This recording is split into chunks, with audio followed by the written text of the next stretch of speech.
for everybody watching, I wanted to introduce Mary Chobanian. She is a former admissions rater at Harvard Law School, at Barnard College, at Dickinson College, so long line of history working in admissions, and now she's a full-time college counselor with InGenius Prep. So we're super lucky to have you. And yeah, if you just want to start off by telling us a little bit about your career path and how you ended up where you are. Sure. Thanks so much, Casey. So yes, I'm Mary Chobanian. I'm a senior counselor at InGenius Prep. I started in secondary education, actually, as a master's student who taught in public high schools outside Philadelphia. I became passionate about education, specifically equitable access to quality education through that experience. But I moved pretty quickly into undergraduate admissions for the opportunity to explore education outside the classroom.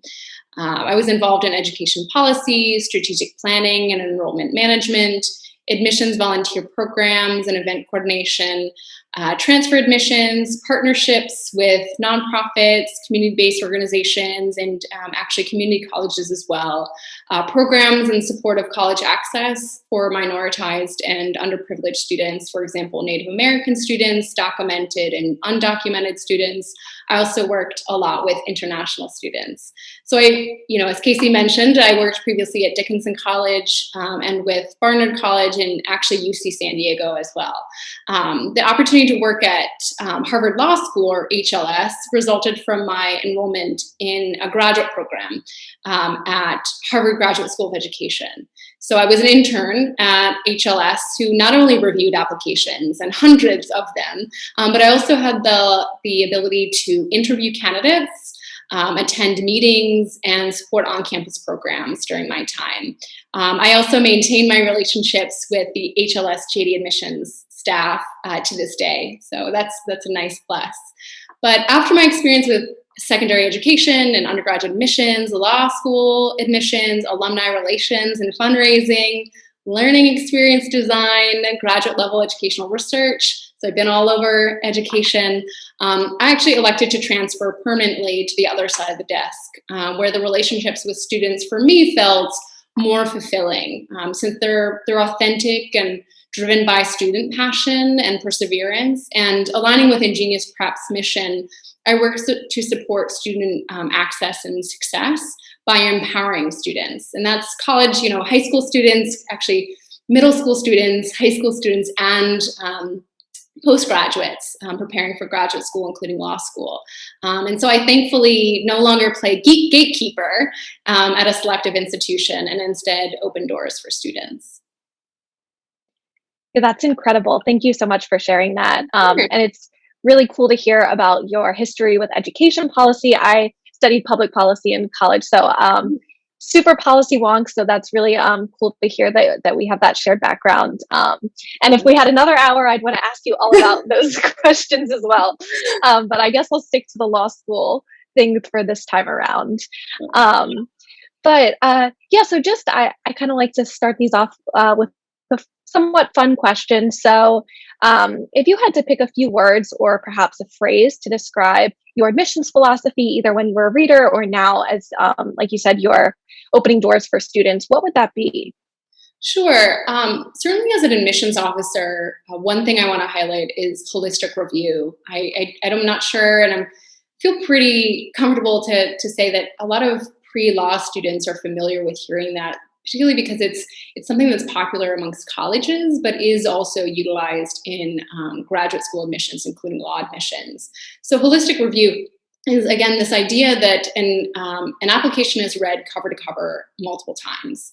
Understanding that a student is more than just a GPA and an LSAT score, and that's to say even from the perspective of HLS, an elite law school. So essays, research, professorial and professional relationships, experiences, background, interests, aspirations, and more really, go insofar as to, define the applicant beyond just a number. I also just want to mention as well, an additional phrase that I would say guides not only my admissions philosophy, but those of my colleagues oftentimes is educational access and student success. So, recognizing that every capable student deserves access to quality law education, including a spot at HLS. The questions being, can the student thrive on the HLS campus and succeed post-graduation? Can HLS effectively support this applicant? In other words, what does the student need to flourish and how can HLS support them? Yeah, that I think the holistic approach, and I know I'll ask you a few questions about how students can kind of approach that whole to make sure they're covering all different parts of that in their application. I'll ask you about that a little later, but that's definitely really important and great to hear that, it's not just your LSAT score, your GPA, it's all of these things combined and really trying to create that right fit. So thank you for sharing that. And kind of going off of that, I know from your bio and kind of the work that you've done, something that you seem very dedicated to and passionate about is equity in education. And I know in 2020 and 2021, with the social uprisings, with the police brutality, lots of things coming to the surface that have been systemic inequities for a long time. So I just wanted to ask you, what role do you think law school admissions plays in addressing these racial inequities, socioeconomic inequities in the US? Right. It's a difficult question to answer, and obviously, of course, an extremely important one, very relevant, but even beyond what's been happening and everything. This is a subject that goes beyond just the recent events, of course. Law admissions process is inherently inequitable in the sense that. For example, Casey, a 2015 study by the Bureau of Labor Statistics found that law was the least racially diverse profession in the United States and remains among the top today. Additionally, in 2020, just last year, the American Bar Association reported that 86% of all lawyers in the US were non-Hispanic whites, Black lawyers making up only 5% of all lawyers in the United States. So we definitely have an issue for sure, but it goes beyond just admissions, just getting into the school. Part of it is the cost of effective test preparation for the LSAT, and even for some law schools, GREs as well. Those that accept them, I know HLS does. Submitting applications, the cost of submission is too high for many students. First-generation students, for example, are also unfamiliar with the ins and outs of the admissions process, and including key actors who can support their efforts to prepare and apply, to prepare for and apply to law school. Challenges that also come inherently with a rolling admissions process. When do I apply? Is it better to apply early, or can I apply later? What are the pros and cons? And so a lot of students don't have access to that knowledge. I know that there's a lot of nonprofit organizations. I've actually connected with a few, as well as I recognize that some law schools are attempting to level the playing field and develop an equitable pipeline programs to law school. And this goes insofar as, high school even, but efforts still have not extended to everyone and everywhere. That being said, internationally, for example, law firms, for example, benefit greatly from diversity, equity, inclusion, and they're a key stakeholder in providing funding for these and access to these programs. But amongst all the players in law school access, I'd say JD Admissions plays a significant role in moving the needle and confronting racial and socioeconomic inequities in the United States.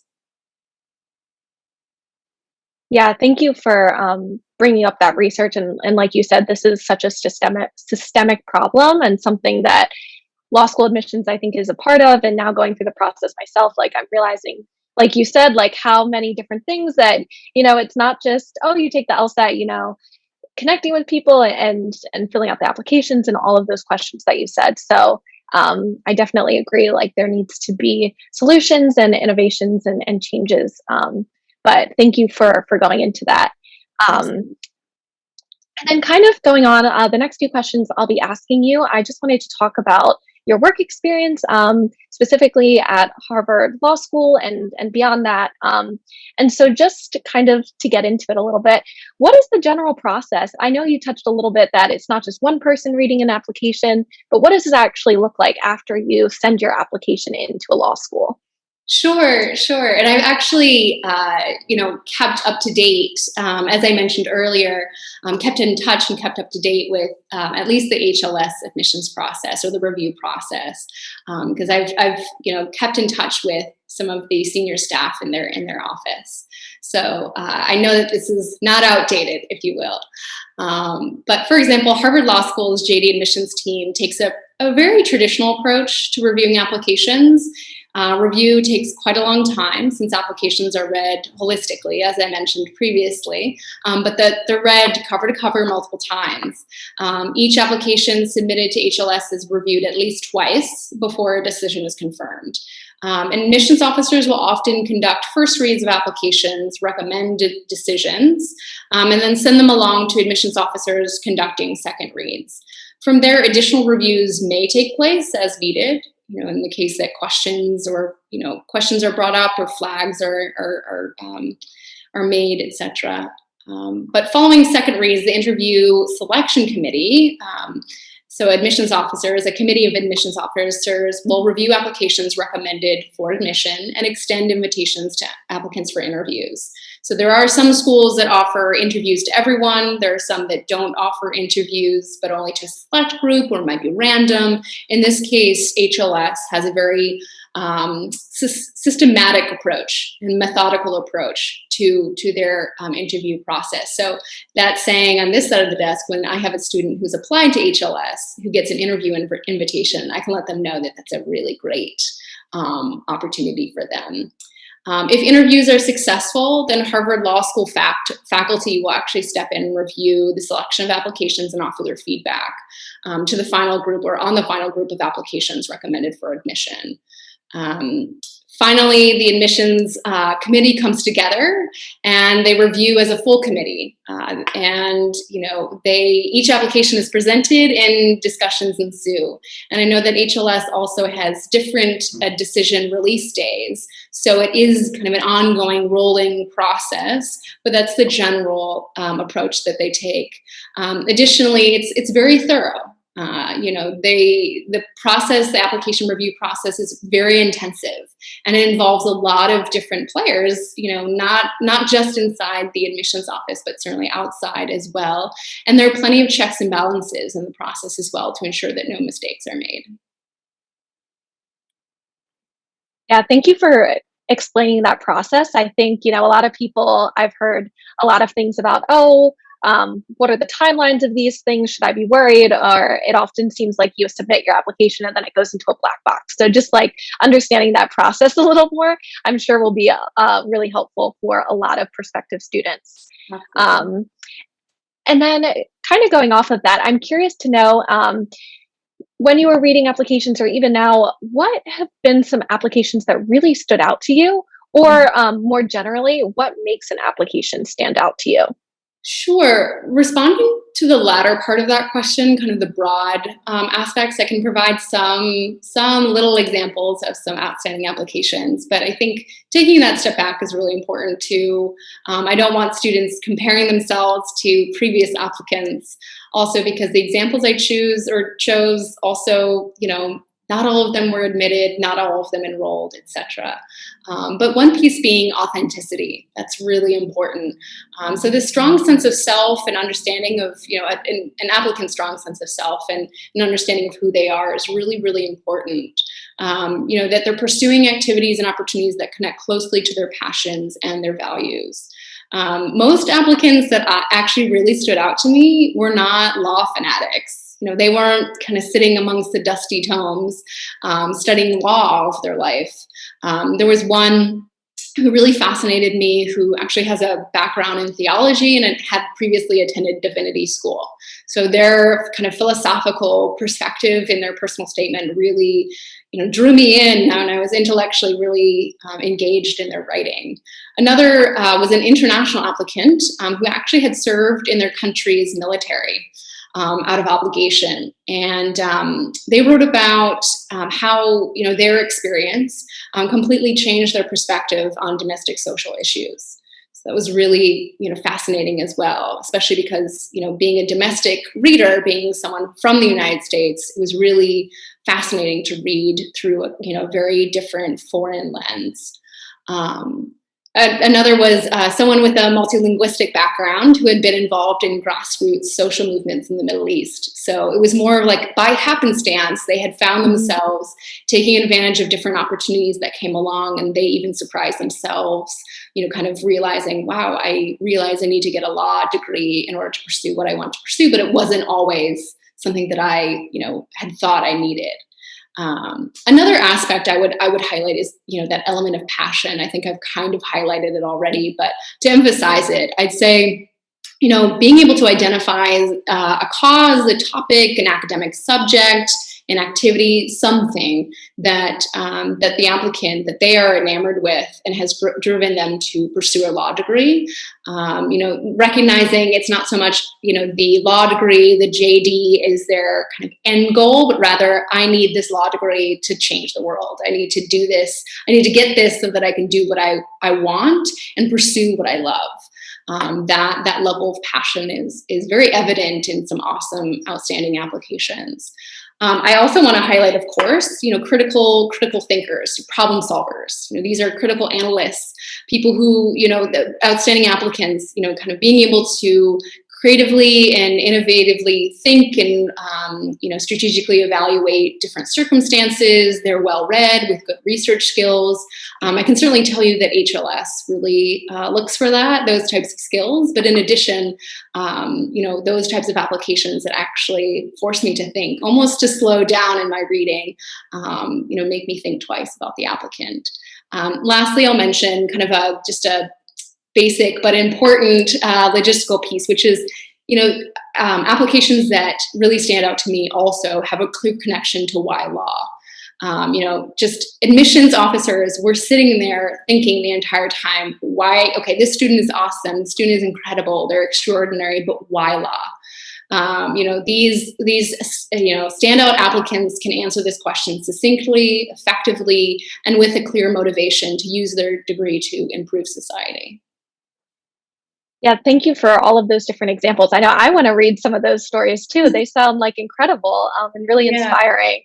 And it sounds like, from what I'm hearing, it's not only that personal story and the why law, but the JD is not an end in itself, but an end to another goal, and just one step along their ideas for what they want to do, how they want to change the world. So that's really cool to hear. It's not just one tract that you can really come to HLS with lots of different backgrounds and perspectives. So thank you for sharing all those stories with me.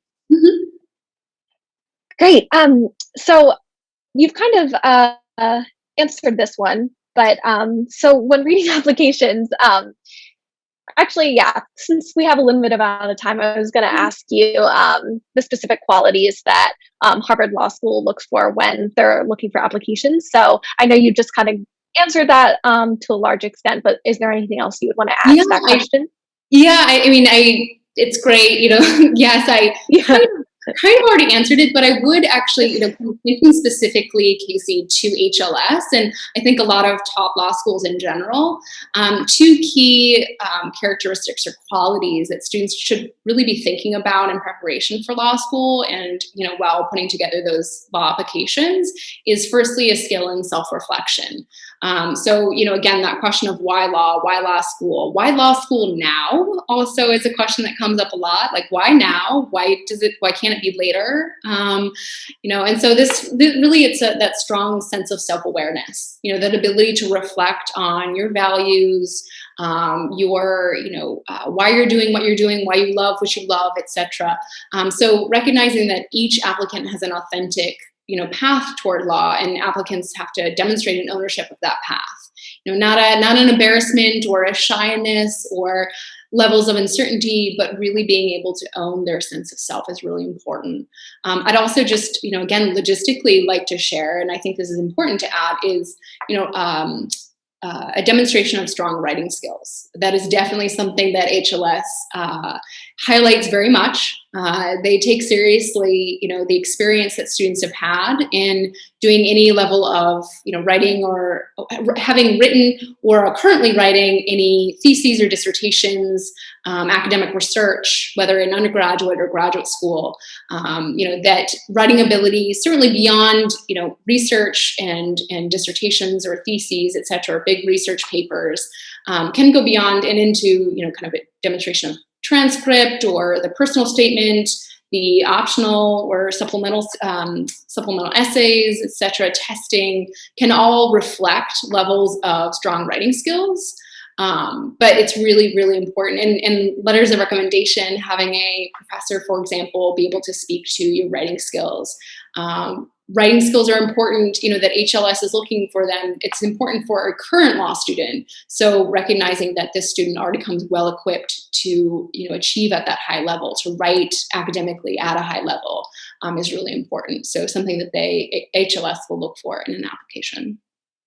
Yeah, that sounds incredibly important. And I'll have to go back. I had a professor in college who said the same exact thing almost. He was like, my students come back to me and they always say, like, thank you for teaching me how to write. He's like, that's the one skill you'll need, whatever job you're in, whatever you're doing. So I'll have to go back and thank Dr. Denemark for telling me to improve my writing skills. Really important. Yeah, that's great. And then kind of switching gears a little bit, but still talking about HLS. Obviously, Harvard Law School is one of the top programs in the country, incredible opportunities and resources and faculty to work with. What would you say to students who maybe are nervous about applying or don't think that Harvard Law School is an option for them despite being qualified? What would you say as advice for them? Absolutely. That's a great question. And, certainly being on this side of the desk as a counselor is something I confront and work with, these students often. And I can relate to it personally, to the sentiment, because my decision to apply to a top education school in the United States, I hadn't initially, I shied away from applying to elite schools until finally I had enough kind of goal to do it for graduate school. And that included Harvard and Penn, for example. So I can relate to it in some circumstance. But the biggest thing here, Casey, of course, is, you never, the thing is, you never know unless you try, right? And I'm a huge fan of cliches, but it's, that's really important to remind yourself that you can't be rejected if you never apply. You can't be admitted if you never apply. You won't know the answer to that. And imposter syndrome, which is, kind of what we're bouncing around, or we're walking around, this sense of feeling inadequate is real. And it is extremely discouraging. And, imposter syndrome, which is, I'll loosely define it as, doubting your abilities and feeling like a fraud, like you don't belong, like you shouldn't be applying to HLS. Even if, every one of your peers, your mentors can tell you, and you can recognize that you are qualified. Your test scores, for example, demonstrate that you're qualified. Is a sentiment often, of course, felt by first-gen college and law students, as well as individuals from underrepresented and underprivileged backgrounds. I think it's important to mention that. But I would say, speak with current students and or alumni about their experiences, especially if their background and or their experiences mirror your own. So, for example, HLS JD admissions team, they can help you help put you in touch with students and alumni so that you can converse with them. And oftentimes that level of kind of communication with a student, especially, but sometimes even with alumni, you feel the pressures off. Asking them, as a student who is sharing this level of experience with their, admissions process, their time at HLS, you can feel a sense of connection with that individual, and then feel a stronger sense of comfort in their story that hopefully in many ways can empower you. I also can just simply attest to the fact that the HLS admissions team is absolutely wonderful. So I would encourage students who are looking at HLS to really reach out to them. They're absolutely phenomenal.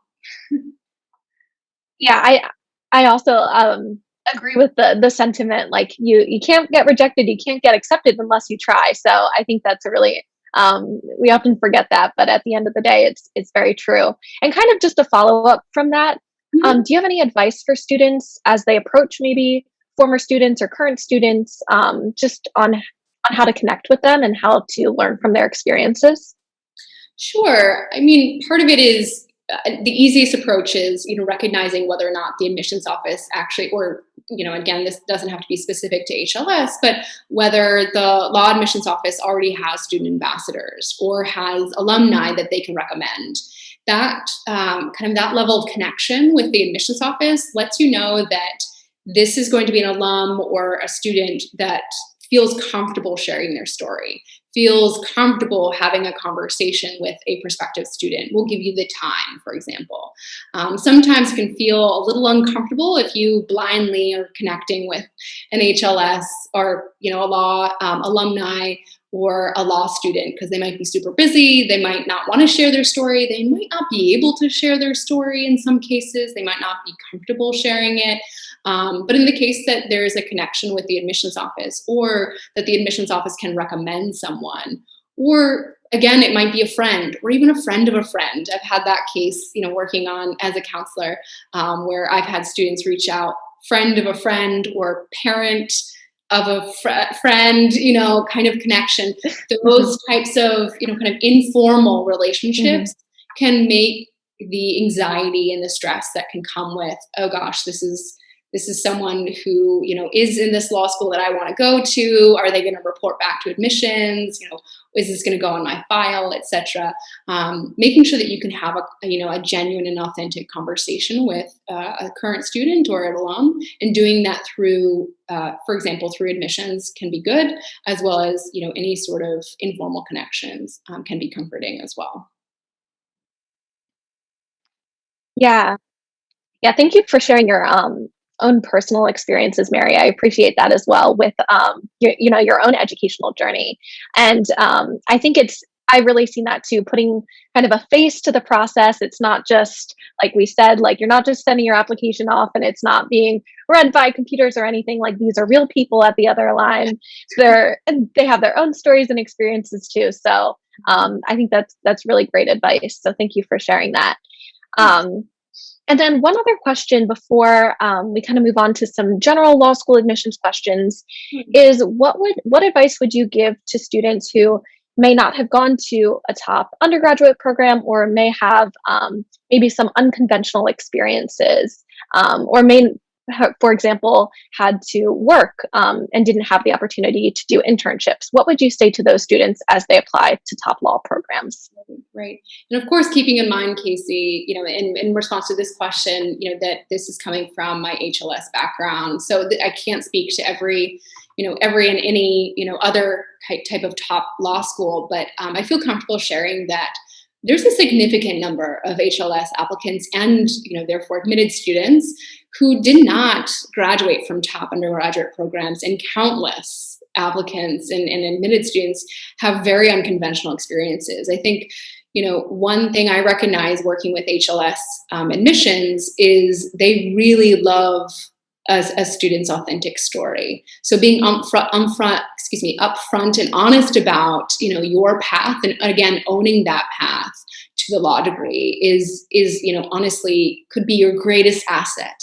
HLS prefers students with work experience. It's a greater challenge. You're up against a greater challenge if you have just graduated from college. And HLS is pretty honest and open about that.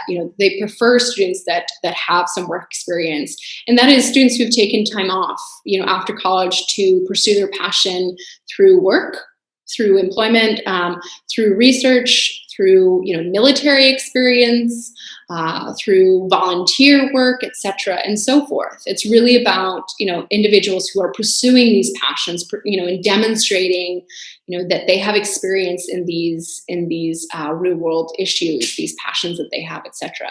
So honestly, a unique experience will help you stand out, among other applicants. So coming from an not top undergraduate program, that's it's not disregarded by HLS, and those unconventional life experiences, if anything, are just, they can be a real asset again to your application, help you stand out. Yeah, and that actually leads really well into my next question, which we've kind of discussed a little bit at the beginning of this interview. But what role do you think storytelling plays in someone's personal statement and other essays, diversity statements? And kind of what tips or suggestions do you have for crafting that authentic story that someone wants to tell? Sure, sure. It's a great question, and I love that you use the word storytelling. As I share with my prospective law students, your application must be three things. It's cohesive, coherent, and compelling. Hopefully, that can be easily remembered, but it's something I share a lot. The narrative or story should be authentic, and I know I've used that word more than once in this interview. But authenticity is key, really. But it should be authentic as it weaves together your experiences, your values, your qualifications, your passions, and your aspirations. A personal statement and supplemental essays should highlight an important piece of your story, a piece of your story, not your whole life experience, but a piece of your story, a key component, but should also explicitly address, the questions of why law now. Sometimes that gets double underlined in committee, why law now? Why does the student have to go to law school now? And then, of course, why X law school? That's really important as well to a number of top law schools. Before you begin drafting a personal statement, and I say this also as, simply as an educator, be sure you self-reflect before you sit down and write, before you decide on your topic, even before you even honestly look at any prompts. Ask yourself questions about who you are and why you are that way. What values do you uphold and why? What are you passionate about and why? Why are you interested in pursuing a law degree? And what impact will it have on achieving your goals? Those why questions I ask my students all the time. So really important that you do that level of self-reflection. Also be prepared, as we know, certainly as pre-law or law applicants, be prepared to write several drafts and perhaps even start from scratch a few times. I've had some of my own students, kind of realize, I hate this essay. And it's like, I think you can't really go anywhere but all the way back in the beginning. And it can be really frustrating, but that's part of the writing process. So being open to that and being okay with that really helps you, honestly, discover more about yourself and recognize, how can I really write the best personal statement, for example, or writing written supplemental essay or diversity statement, for example. Find a trustworthy peer, a mentor, a professor, or a counselor who can help with the brainstorming as well as editing processes. I say this inevitably as an educator, but also as a law admissions counselor, that having another set of eyes can be really eye-opening. They'll notice things that maybe you could never have noticed before. And so some feedback that you can get from, again, trusted individuals is really important. And I say trusted because you don't want someone who's going to rip your essay apart and kind of make it their own. You want to make sure that this is going to be someone who recognizes the impact of this essay, right, or these essays. All of this means that you need to begin writing early. You need to begin the process early. So procrastination is not your friend. And if anything, try to trick your mind. Tell yourself that in order to kind of ease the anxiety that comes with putting together applications and submitting applications, that you can avoid that by again beginning this process early. So leave yourself adequate time for drafting and revising. Yeah, I think that's great. And I'm sure this video will be posted soon. So for those of us who may be applying next cycle or even a few cycles from now, I think great advice to hear at this point in now. So start reflecting now is what I'm hearing, and thinking about how to craft those essays well ahead of time.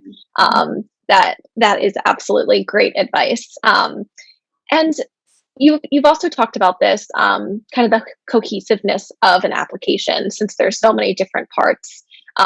It's not just your LSAT. It's not just your GPA. It's all of these different things to make you an applicant. And so I was kind of wondering, how do you take all of these different aspects and create a compelling application overall?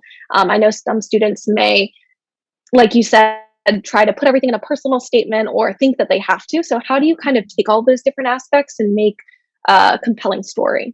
Sure, sure. It's really important keeping in mind that the entire application tells a story. So, if you are really focused in, you're narrowed in on that essay, is like, this is going to be like who I am, my story. Inevitably, the rest of the application will still play a part, even if you are focusing on that one thing. So regardless, just be mindful that the broad perspective is essential, that you have to take that step back. Maybe sometimes it requires, again, a trusted peer, a mentor, a professor, etc., someone who can help you in taking that step back. But it's inevitable because as an admissions reader, as an admissions officer, we are reading the entire application, cover to cover multiple times. And so that essay is just one component. The diversity statement is just one component. It's actually usually at the end of the application. So it's really important that there's a recognition that it's multiple parts that tell the whole story. And the key to combining the different aspects of an application, as well as combining the various facets of your personality, is by establishing, for example, an application persona. I'll say application persona because the term is used actually by InGenius Prep. However, I've also heard it referred to as a personal narrative. And again, these are successful applications. So the application persona is not a secret to success. It's not like I'm revealing something here, but it's actually, it's most certainly a key to creating a cohesive, coherent, and compelling application. The application persona is kind of like a brand. It should be, sincere, distinctive, memorable. You want to be honest about yourself, to stand out amongst other applicants, and for admissions to easily and excitedly recall your story. So the persona should only be like a phrase or two. So keep it concise. And again, that plays into making sure that all components of the application kind of lead and connect to that persona, and also that it's memorable, that the admissions officer after reading can be like, okay, so-and-so is this. So examples, I think sometimes application persona or personal narratives, it's kind of like, whoa, she's going to give us a secret. She's going to give us tell us the phrase for every applicant. That's kind of the important piece there. But examples include, like cross-cultural legal communicator for the voiceless. That was one that I've had a student use. Environmental warrior, hoping to change hearts, minds, and policies through legal methods. So again, it's a combination. It's something that kind of highlights different facets of who you are and can help you. It's not something that you say outright in an essay, but can help you as the applicant make those connections between all those disparate aspects of the application and all those connections amongst those various facets of your personality. Yeah, thank you so much for saying that, Mary, because even as you said that, I was starting to understand how the different parts could kind of fit under that, like, theme or umbrella, if you will, and kind of just have that as a reminder, like, why am I doing this again? Oh, right, like this is who I am. This is why I'm going. Right. So that makes a lot of sense. And it's funny, like the secretness, and you're like, no, this is just it's right here. Everybody can do this. It's just finding your own voice. It sounds like. Um, and then kind of going off of that in a little bit of a different direction, but I know a lot of law schools pride themselves and want to encourage public service. I know personally, I want to pursue labor and employment law. And so what advice would you have for students who want to go into public service but are nervous or worried about accruing a lot of debt while in law school? Yeah, that's a serious concern, of course, and I've had that conversation a lot with a lot of students. And if you want to pursue a career in public service, honestly, props to you. That's phenomenal. The public is deeply grateful, and I'm deeply grateful as an extension. So, if you make this decision before or prior to enrolling in law school, then do your research on financial assistance in tandem with research on law schools. It can be really hard when you've already made that list of schools and then you're thinking about financial assistance, because it might not match up in regards to scholarship opportunities, financial aid packaging and how they package, alumni outcomes, for example, what alumni do or graduates do in terms of public service, where they are and how they might be able to support you, and what advice they could give you as well as a postgraduate. So it's really important that you do that work, if you can, to do it in tandem so that they kind of inform one another, rather than picking these schools that might not have great financial assistance or scholarship opportunities, for example. Regardless, there are organizations actually, including, and this is thinking domestically, but that there are organizations, including state bar associations, that have established or are currently establishing programs to support student loan assistance for public service. So it is a recognition amongst professionals, amongst law professionals, that this is really important, to continue this endeavor and this pursuit toward public service. So it's imperative that you explore these types of options and opportunities. And again, resources being, as much as you want to connect with admissions or JD admissions, connect with their financial office, connect with, current students, or I would say recent graduates, more so than the later graduates. They can really provide you with honesty and frankness in their experience. But I'd also say be upfront with the law school administrators. If finance is an extremely important aspect to your education, be honest and upfront, and don't shy away from asking those questions. I say that partially because out of personal experience, it can be hard to talk about, how can you fund me? How can you help me? How can I make this affordable? But recognizing that you're within every right to ask those questions, especially when they're challenging and they feel very personal, to advocate for yourself. To advocate for yourself and for your future, and honestly, in many ways, for the future clients with whom you work, recognizing that you can successfully enter into public service law and do it without an overly significant financial burden. Yeah, and apologies if my video ever freezes. I've been getting the unstable internet connection, but thank you so much for explaining that. I think it's really important what you said, to acknowledge that you have to advocate for yourself and that these are conversations you can have with law schools, and thinking about that ahead of time. I think is really great advice, especially for people who are thinking about law school down the line. So huge question. So thank you for going into that a little bit. I appreciate that.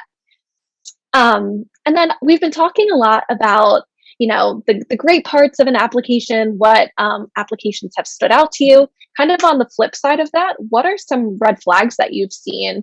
And if so, which red flags should applicants potentially be aware of?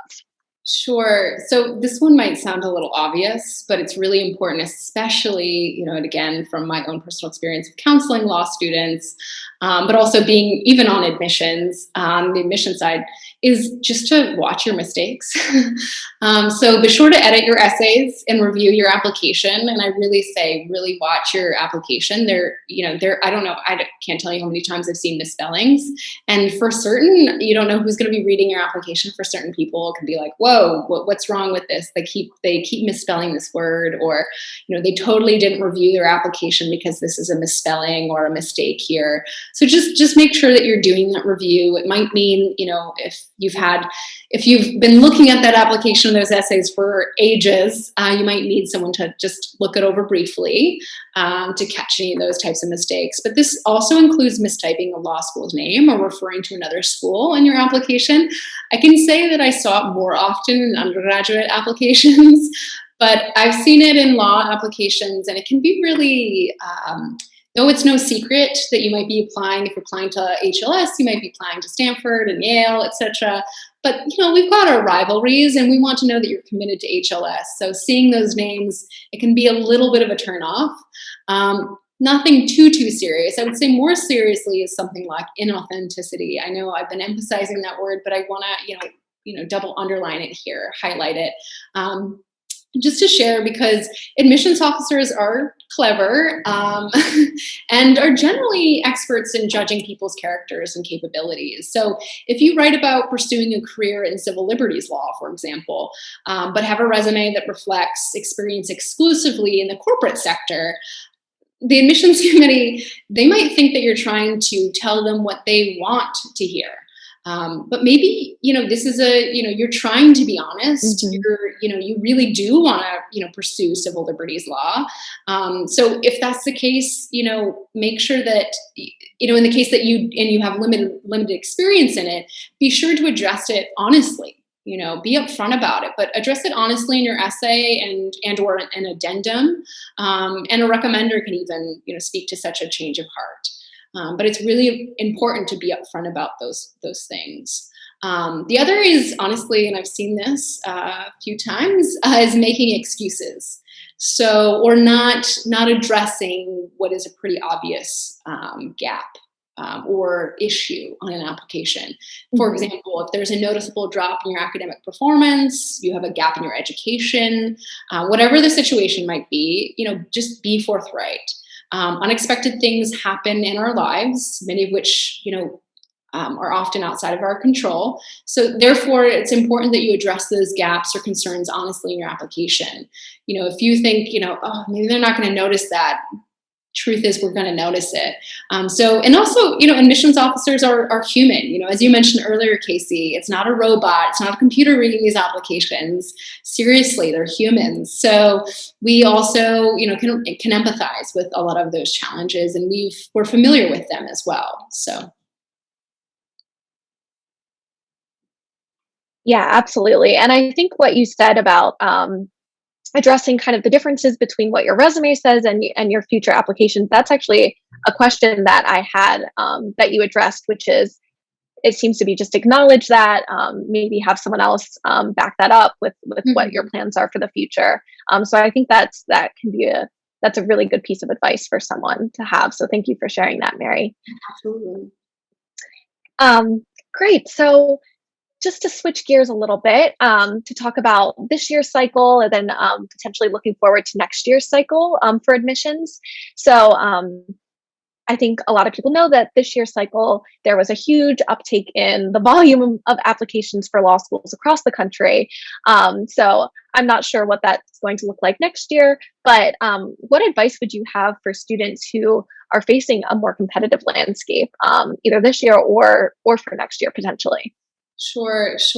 I think one thing that's really important to recognize also, Casey, is that, the students with whom we're speaking and who are going to, watch this, thankfully there was an admission cycle that's already happened, amid this pandemic, amid a really competitive cycle. So in that case, it's really important to be in touch with admissions officers at the schools on your list and get to know their application and review processes.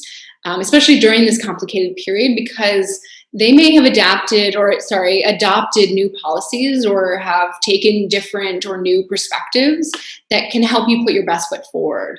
I know in the case that, I've done a little research, especially on behalf of some of my current students, that, they're providing, frequently asked questions on, that are directed toward COVID, that are directed to this same question. So making sure that you can gather that information from those admissions offices to understand how they might be adjusting to this.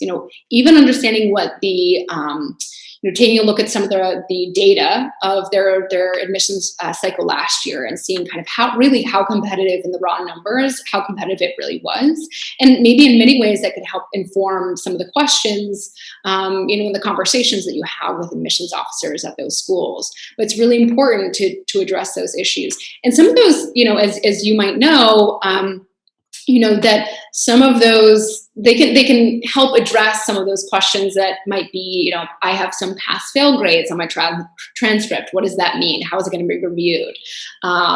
Losing a job, during the pandemic, missing an opportunity to do an internship, especially as things go virtual. What does this mean? How do I let, a school know that this was part of my plan, but I couldn't continue, or I couldn't even begin because of, what's going on this year, that was going on last year, for example, as well. Also, in the case of the LSAT flex scores, versus the traditional LSAT, how is this school, how is that school evaluating them, and really getting down to, a deeper understanding of what they did last year, the last cycle. How did, what does the data look like, and what can they speak to from that experience? As well as financial assistance, recognizing that a request for financial assistance likely might be going up. And so they face some challenges, and I say they as law schools face some challenges last year. So they, again, can speak to maybe some new packages, some new adjustments. They can hopefully at least speak with greater empathy and understanding, for sure. But it's also important, I mentioned this early, but to emphasize the importance of, starting the process of researching schools, organizing your application early, and aiming to submit your application early in this cycle. So as a piece of advice, try to submit your application early. In other words, this is, this fall, if you're applying this cycle, so applying this fall before late November. That's generally my rule of thumb. Like, if you can, of course, it might mean that you have to tackle the LSAT earlier too. So, if you can, if it's within your ability or capacity to do so, try to submit your application early. That means that, that as they're going through a rolling admissions process, you're in that early batch. They also are starting to barely craft their community, their first year class. So by the time that you apply later, which even could be after, if you're in the United States, after Thanksgiving in late November, but certainly after late December, they're already, crafting a class. They've got lots of applications. So the earlier, and I don't want to say the due date, just because it's like, the first applications, even the admissions officers themselves are just getting used to being back in the reading cycle. So I'd say, shoot for that early part of the fall. Again, if you can. The last thing I'll mention in terms of a piece of advice is building your college list. During this unexpected time, this unprecedented, super competitive, these application cycles, making sure that you build a balanced list is really, really important. I had some students this year who, really struggled for a long time.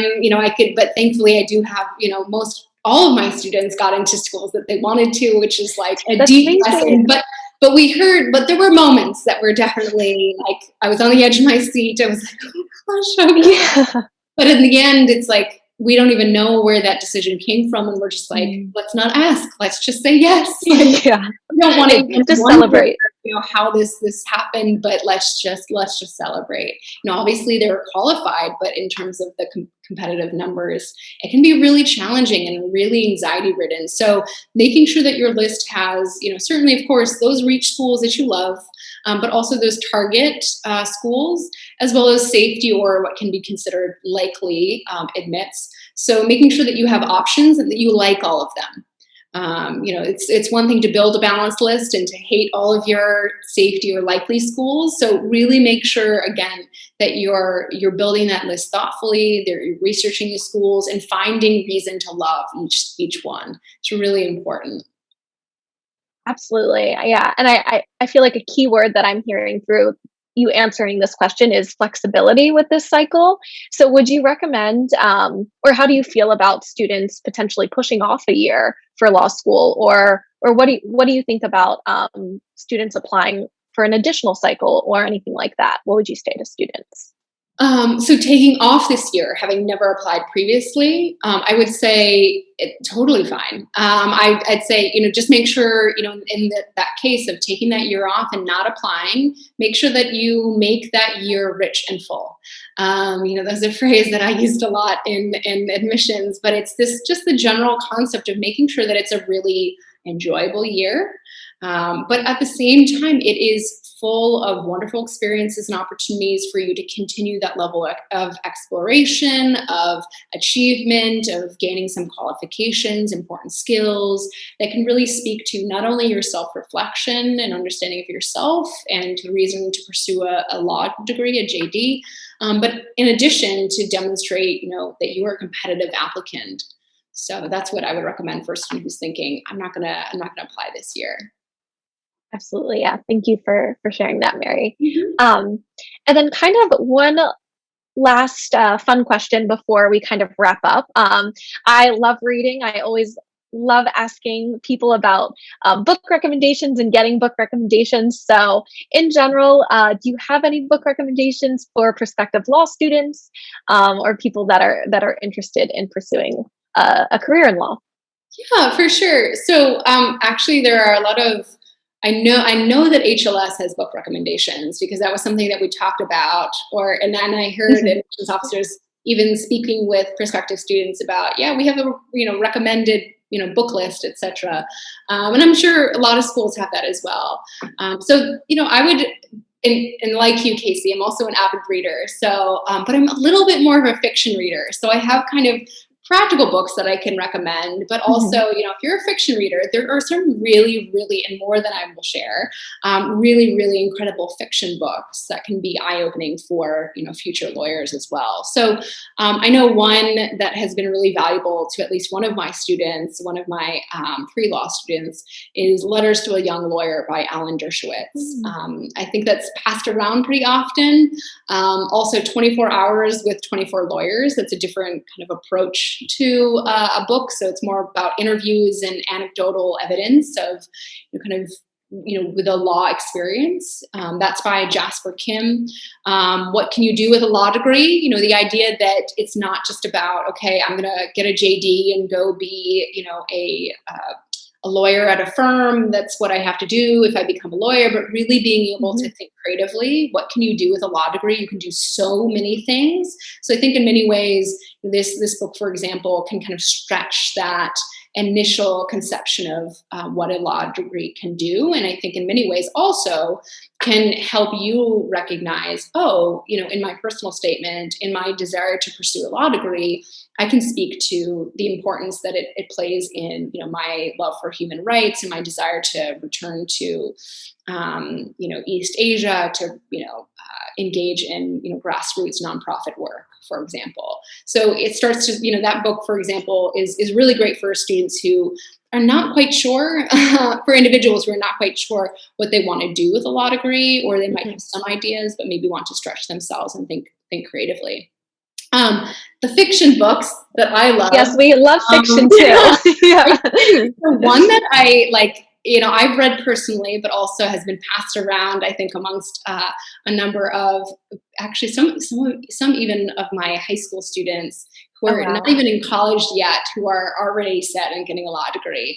I'll encourage them to read, fiction books to kind of think Mhm. creatively and philosophically about what one does with a law degree, or Yeah. the role, law and the legal system plays in society, etc. But one would be Kafka's The Trial. I think is a really good one. It's a little humorous, but it's definitely a deep thinker, of course. Capote's In Cold Blood, I think is really, really valuable. I read it many years ago, and even at that time, I studied history in college, so I kind of thought about the law path, and that Mhm. for me, that book was really, really eye opening. To Kill a Mockingbird is another book that has of course, that it really, really important trial in the midst of its Mhm. pages. But In Cold Blood, I think, is a really wonderful one in particular. A tougher read, and I'm a fan of some Russian literature, but Dostoevsky's Crime and Punishment, I think, is inevitably a classic. You'd have to be willing to sit down for a while, but really speaks to some of the ins and outs and challenges of the legal system, and even some of the philosophical questions that come with justice and the law. So I think those are some of my recommendations. I have to throw in the fiction books because I'm Yes. a little bit more of a fiction reader, and they, I think, in many ways can speak to, for a future lawyer, can encourage you to think beyond kind of the rational aspects of Mhm. the JD, but really force you to even self-reflect as well. Absolutely. Yeah. I'm so excited for all of them. Yeah, I've been avidly writing them down as you go. So I've read a few of them, but I'm thank you for the book recommendations. Yeah, of course. And I like nonfiction as well as fiction. So you got to mix it up. You Yeah. gotta have both on your Actually, bookshelf. and I don't want to forget this one because I just read it. I just saw it recently. I haven't read it yet. Hmm. But I want to mention it because I remember in the beginning of our conversation, we were talking about, of course, kind of the challenges of the current social environment. We were talking about Yes. policing, etc. Hmm. But this actually, an HLS professor recommended this book, but Policing the Black Man by Angela Davis. Mm. So I know it's a little bit more of a specific focus, but it does, I think, in many ways, being able to use, this intersection of law, justice, Hmm. race, ethnicity, socioeconomic inequity, etc., structural issues, structural Hmm. corruption, for example, and being able to, even if you're not interested in racial issues, in social justice issues, but being able to look at that Hmm. intersection of how our society operates and in dealing with, for example, law enforcement and the legal Absolutely. system, especially in this day and age, really important, but also I think can be extrapolated, to and be applied to a lot of different types of issues, outside of that single topic. Yeah, that's I think so important, and just to be on a path of continual education. There's Yeah. always so much to learn. So, and then have you read An American Marriage? Because I'm thinking like that might go along with your book list for fiction, perhaps. Yeah, I mean, so I haven't yet. It's actually, I'm not just saying this, but it's actually on Yeah. on my list. I have a book club, and it's Oh, on my book nice. club list as an example. And so it's one of those situations where when you're voting for a book, your vote only gets you so far. But an American Marriage, I would love to read. So, but since you're mentioning it, Yeah. I'm more inspired for it to be my next book. But yeah, that's a great there's one to recommend as well. there's always too many books to read, not Oh, enough time. There's yeah. always yeah, the list is always expanding. But yeah, if you can read that one, I that was really eye opening and it made me think a lot. So that one's great. But I know we're a little over time, so unless there's any last advice or tips you have for students, but I also want to be respectful of your time. And I'm so appreciative of your time too. This has been really great. So thank you so much. Yeah, of course. I mean, Casey, thank you so much. You've been such a wonderful interviewer. It's been great talking to you. The conversation has been wonderful. Honestly, I don't have any additional advice, outside Mhm. of what I've said. But this being a recording, if someone's kind of skipping through, they're looking for those like just those sound bites that they want to grab, those little sound grabs. I'd say those some of those key components, especially in consideration of this being so complicated the Mhm. last cycle and for cycles to come. The idea of submitting your application early is important. Making sure that you're looking at and analyzing just as much as you're looking at those schools, you're analyzing also financial aid packaging, and packaging meaning how much are they offering in regards to loans. What are grant opportunities, or in terms of packaging, are they giving you free money in the sense of grants, scholarships, Mhm. etc., or is it recommendations for loans? So Mhm. understanding, and I know there's a level of financial fluency, or at least proficiency in financial aid that is required. So being able to have that conversation early and often is really important. And looking at even outside scholarships or additional scholarships that can make law school affordable. And then the last is really just being in touch with admissions officers, students, alumni. I speaking as a former admissions officer, like hopefully I'm not that scary, but like there are people behind this process. It is. Admissions is complicated. It forever has felt like, pulling back this veil, we're called gatekeepers. It can feel very mysterious, but I think the most Mhm. important thing to keep in mind is that it's a human process. So it is systematic. There are scientific aspects to it, I will admit, but it is also an art.